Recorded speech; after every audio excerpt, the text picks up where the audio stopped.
बिहार में शिक्षा व्यवस्था पर भले ही लाख दावा सरकार करते हो, लेकिन शिक्षा व्यवस्था की बदहाली सुधरने का नाम नहीं ले रहा है। ऐसे ही एक तस्वीर इस वक्त बिहार के कटिहार से निकल कर आ रही है, जहां इन तस्वीरों को देखिए और आप खुद चौंक जाएंगे इस तस्वीर को देखकर। यह तस्वीर है बिहार के कटिहार के मनिहारी प्रखंड के आदर्श मध्य विद्यालय आजमपुर गोला में चल रहे उर्दू प्राथमिक विद्यालय का है। ये विद्यालय 1956 में स्थापित इस उर्दू प्राथमिक विद्यालय को 2017 में शिक्षा विभाग ने शिफ्ट कर दिया था। आदर्श मध्य विद्यालय आजमपुर गोला में कमरे की कमी की वजह से उर्दू प्राथमिक विद्यालय को एक कमरा कर दिया गया और इसी कमरे में स्कूल का सभी सामग्री भी रखा जाता है। उर्दू प्राथमिक विद्यालय में कुल 3 शिक्षक और शिक्षिकाएं कार्यरत है। क्लास 1 से क्लास 5 तक के कुल छात्र छात्राओं का नामांकन की संख्या 163 भी बताया जा रहा है। इस कमरे में शिक्षक बच्चों को हिंदी और उर्दू दोनों विषय की पढ़ाई करवाते हैं। इस कमरे में स्कूल के एक ही ब्लैक बोर्ड पर आधे में हिंदी लिखकर हिंदी की पढ़ाई करवाई जाती है, तो दूसरी तरफ एक ही साथ दूसरे शिक्षक उर्दू लिखकर छात्रों को उर्दू की तालीम दी जाती है।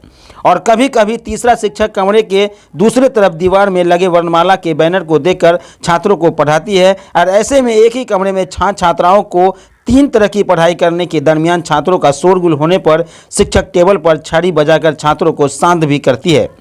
आप सहज और अंदाज लगा सकते हैं कि क्या ऐसी ही एक समय है एक ही कमरे में शिक्षक के द्वारा पढ़ाए जाने वाले अलग अलग विषय को समझ पाते होंगे। सर, ये आदर्श मध्य विद्यालय आजमपुर गोला विद्यालय है। इसमें 2017 को शिफ्ट किया गया था उर्दू प्राथमिक विद्यालय, जिसमें एक कक्षा किसी तरह से, क्योंकि हमारे विद्यालय में खुद ही कक्षाओं की कमी है, लेकिन उस विद्यालय को दिया गया है क्योंकि आदेश था, इसलिए उनको एक कमरा दिया गया है जिसमें एक ही कक्षा में 1 से 5वीं तक की पढ़ाई होती है।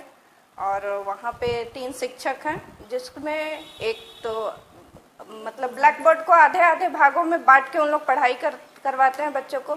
एक तरफ हिंदी की पढ़ाई होती है, एक तरफ उर्दू की, जिसके कारण बच्चों को बहुत ज़्यादा परेशानी होती है। उनको पढ़ने में, समझने में बहुत ज़्यादा दिक्कत होती है और बच्चों की अनुपस्थिति भी अधिक हो जाती है, क्योंकि एक कमरे में बहुत सारे बच्चे जितना होना चाहिए वो बैठने में उनको बहुत तकलीफ होती है।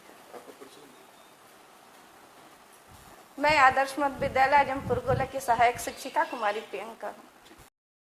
इस तरह की स्थिति है वहाँ, जैसे आपसे बात हुई अभी पता किए हैं, तो मध्य विद्यालय में एक उर्दू प्राथमिक विद्यालय शिफ्टेड है, तो उसको एक कमरा दिया गया है, उसी में यह आई है बात। लेकिन अब देखना होगा, वहाँ जांच करवाते हैं, देखना होगा कि क्या कहते हैं, ऐसा क्यों हो रहा है। मध्य विद्यालय में यदि नामांकन कम होगा तो उससे एक कमरा और लेके हम उर्दू प्राथमिक विद्यालय को देंगे। और एक ही कमरा में एक ही ब्लैक बोर्ड पर यदि कई वर्ग के बच्चे को यदि टीचर पढ़ा रहे हैं तो ये तो अच्छी बात नहीं है। उसको मल्टी लेवल क्लास का जानकारी नहीं है, जानकारी देने की ज़रूरत है, जानकारी देना पड़ेगा। Thank you sir.